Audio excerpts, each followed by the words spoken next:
హైడ్రా కబ్జాదారుల పాలతో గుబులు పుట్టిస్తున్న పేరు. హైడ్రా పేదల కన్నెలు మిర్చిందా, నిజంగా న్యాయం చేసిందా? ఈ హైడ్రా ప్రభుత్వానికి ఎన్ని కోట్ల రూపాయలను లాభం చేకూర్చింది? హైడ్రా మూసీ పరిపాలన ప్రాంతంలో పేదలను వెలిపిస్తున్నటువంటి పేరు.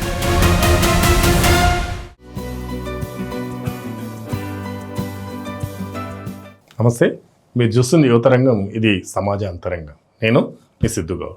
యువతరంగం ఛానల్ని మరింత మంది సబ్స్క్రైబ్ చేస్తారని ఆశిస్తూ మా ఛానల్ పైన మీ అభిప్రాయాన్ని కామెంట్ రూపంలో తెలియజేయండి, స్వీకరిస్తాను. ఇప్పుడు హైదరాబాద్లో హడలెత్తిస్తున్నటువంటి పేరు హైడ్రా. హైడ్రా అనేది ప్రభుత్వ భూములు, చెరువులు, బఫర్ జోన్, పార్కులు, ఫుట్పాత్లు, నాలాలు ఏవైతే ఉన్నాయో అవి ఎవరైనా ఆక్రమించినట్లయితే ఆ ఆక్రమణదారుల నుంచి తొలగించి ప్రభుత్వానికి అప్పగించడానికి ప్రభుత్వం ఏర్పాటు చేసినటువంటి సంస్థ హైడ్రా. ఈ హైడ్రాకు చైర్మన్గా సీఎం ఉంటాడు. ఈ హైడ్రా కమిషనర్గా రంగనాథ్ ఉన్నారు. ఈ హైడ్రా ఎక్కడ ఉన్నది? హైదరాబాద్ ఔటర్ రింగ్ రోడ్డు పరిధిలో ఏవైతే ఉందో ఆ పరిధిలో ఉన్న ప్రాంతాల పైన ఈ హైడ్రాను నియమించడం జరిగింది. ఈ హైడ్రాకు హైదరాబాదు, రంగారెడ్డి, సంగారెడ్డి, మేడ్చల్ జిల్లా మంత్రులు, ఇన్ఛార్జ్ మంత్రులు ఎవరైతే ఉన్నారో వాళ్ళు కూడా హైడ్రాలో సభ్యులు. అదేవిధంగా హైడ్రాలో కమిషనరు, డీజీపీ, రెవెన్యూ అధికారులు కూడా ఈ హైడ్రాలో సభ్యులుగా ఉన్నారు. అయితే ఈ హైడ్రా అసలు ఏం చేస్తుంది? హైడ్రా యొక్క పని ఏంటి?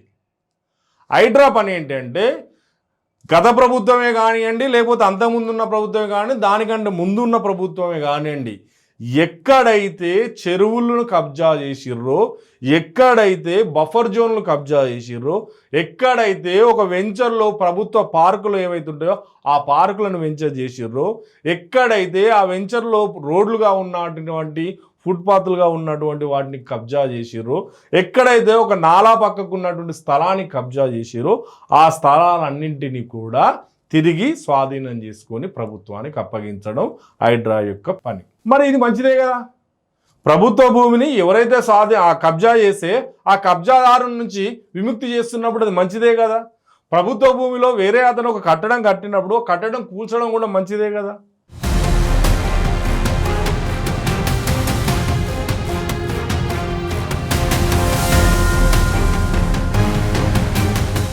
అవును, హైడ్రా పైన ఎందుకు విమర్శలు వస్తున్నాయి? హైడ్రా పై విమర్శలు ఎందుకు వస్తున్నాయి అంటే ఈవెన్ హైకోర్టు కూడా హైడ్రా పైన మొట్టికాయలు వేసింది. మీరు కూల్చివేతలు ఏదైతే ఉన్నదో ఆ కూల్చివేతలకు ఒక విధానపరంగా వెళ్ళండి. అసలు మీ హైడ్రాకు ఉన్నటువంటి విధి విధానాలు ఏంటో మాకు సమర్పించండి. మీరు ఎవరిని కూల్చివేయాలనుకుంటున్నారో వాళ్ళకు నోటీసులు ఇచ్చి కూల్చివేయండి. రాత్రికి రాత్రే మీరు నోటీసులు ఇవ్వకుండా కూల్చివేయకూడదు. రాత్రికే పుట్టుకొచ్చిన ఈ సంస్థ హైకోర్టు కంటే మించిపోయిందా? మీరే ఒక ప్రత్యామ్నాయ ప్రభుత్వాన్ని నడిపిస్తున్నారా అని చెప్పి హైడ్రా పైన హైకోర్టు కూడా మొట్టికాయలు వేయడం జరిగింది. మరి హైడ్రా పైన హైకోర్టు మొట్టికాయలు వేస్తున్నా, లేకపోతే ప్రజల నుంచి కొంతమంది నుంచి విమర్శలు వస్తున్నా హైడ్రా ప్రభుత్వ భూములను కబ్జాదారుల నుంచి విడిపించిందా, లేక ప్రభుత్వానికి ఏమైనా మేలు చేసిందా అని కనుక చూసినట్లయితే నిజానికి హైదరాబాదులో చాలా చెరువులు ఉండేవి. ఆ చెరువులన్నీ కూడా కబ్జాదారుల వల్లకి వెళ్ళి కుచించుకుపోయినాయి.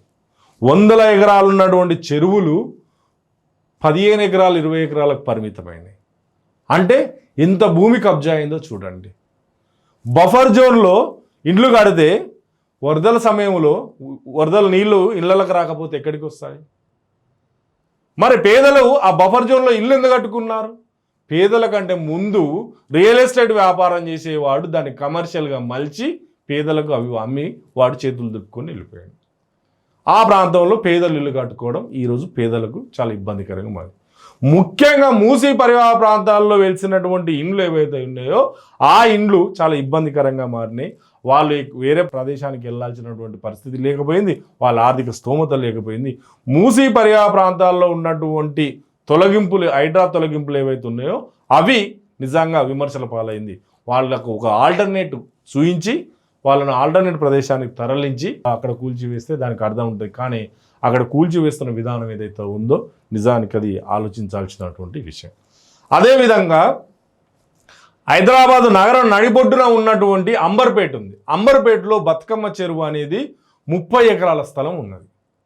ఆ 30 ఎకరాల స్థలం కాస్త 5 ఎకరాలకు పరిమితమైంది. ఆ 5 ఎకరాల భూమి అయినా కరెక్ట్ ఉందా అంటే అది కూడా కబ్జాదారుల చేతిలోకి వెళ్ళిపోయింది. అలాంటి పరిస్థితుల్లో ఈ కాంగ్రెస్ ప్రభుత్వం వేసినటువంటి హైడ్రా సంస్థ ఏదైతే ఉందో ఆ హైడ్రా సంస్థ వచ్చి ఆ 5 ఎకరాల భూమిని కబ్జాదారుల చేతిలోంచి విడిపించి ఆ భూమిని చెరువుగా తీర్చిదిద్ది ఒక సుందర ప్రదేశంగా తీర్చిదిద్ది బతుకమ్మ ఆడుకొని ఆ బతుకమ్మను బతుకమ్మ కుంటలో వదిలే విధంగా తెలంగాణ ఆడబిడ్డలు ఆ బతుకమ్మను అక్కడ వదిలేసే విధంగా సుందరంగా తీర్చిదిద్దింది హైడ్రా సంస్థ. నిజంగా ఇది మంచి పనే కదా. తుమ్మిడి చెరువే కానీ, ఉప్పల్ నల్ల చెరువే కానీ, మాదాపూర్లో ఉన్నటువంటి చెరువే కానీ, ఇలా అన్ని చెరువులు ఏవైతే ఉన్నాయో ఆ చెరువులు కబ్జాదారుల వల్ల నుండి అన్నింటిని కూడా ఇప్పించుకొచ్చి వేల కోట్ల రూపాయలను ప్రభుత్వానికి మిగిల్చింది హైడ్రా.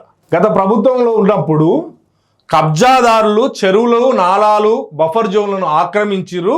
అందుకే ఆ ప్రభుత్వ భూమి ఏదైతే ఉందో దాన్ని తిరిగి ప్రభుత్వం స్వాధీనం చేసుకునేలా నేను హైడ్రా నియమించిన అని చెప్పి సీఎం రేవంత్ రెడ్డి చెప్తున్నాడు. అసలు హైడ్రా అనేది పేదల కళ్ళల్లో కన్నీళ్లను మిగులుస్తుంది.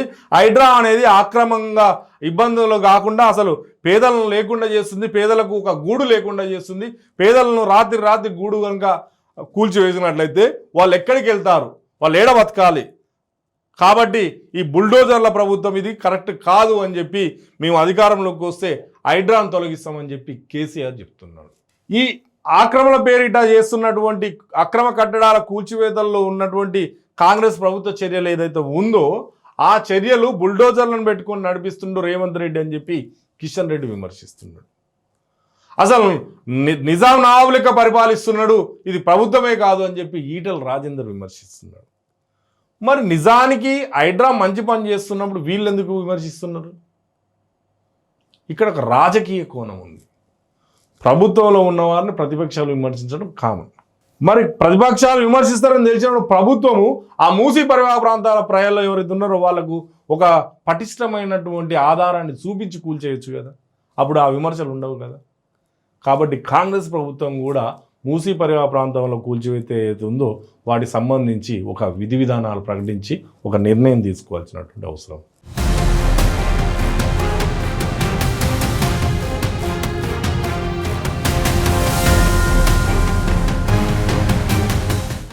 నిజంగా ఈ హైడ్రా వల్ల ఎంత ఉపయోగం జరిగిందంటే అంబర్పేటలోని బతుకమ్మ కుంట 13.13 ఎకరాలు ఉంటే అది 5.1 ఎకరంగా ఉంది.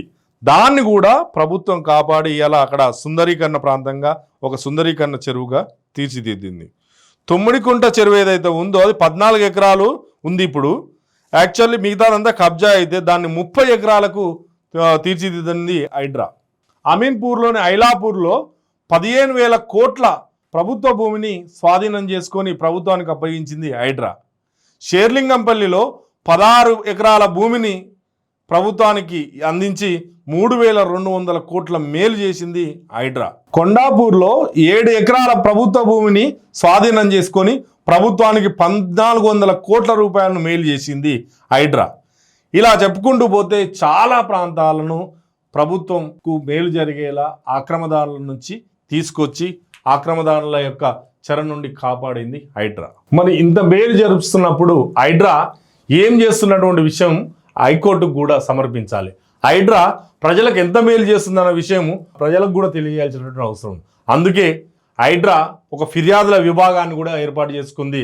గ్రీవెన్స్ సెల్ ప్రతి మండే రోజు ఏర్పాటు చేసుకుంది.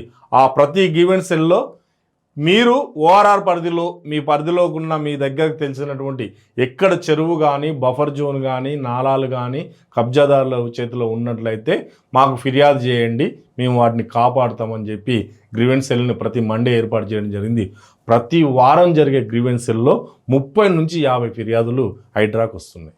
ఈ హైడ్రాకు వస్తున్న ఫిర్యాదులను ప్రజల తరపున ఇలాంటి విన్నపాలు వస్తున్నాయని చెప్పి హైకోర్టుకు తెలియజేయాల్సినటువంటి బాధ్యత హైడ్రాకు ఉంది. అదేవిధంగా ప్రజలు కూడా కబ్జాదారుల చేతిలో ఉన్నటువంటి భూములను హైడ్రా కాపాడుతున్నప్పుడు ప్రజలు హైడ్రాను అభినందించాలి కానీ విమర్శించకూడదు, రాజకీయాలు చేయకూడదు. హైడ్రా చేస్తున్న మంచిని మంచి అని చెప్పాల్సినటువంటి బాధ్యత ఉంది.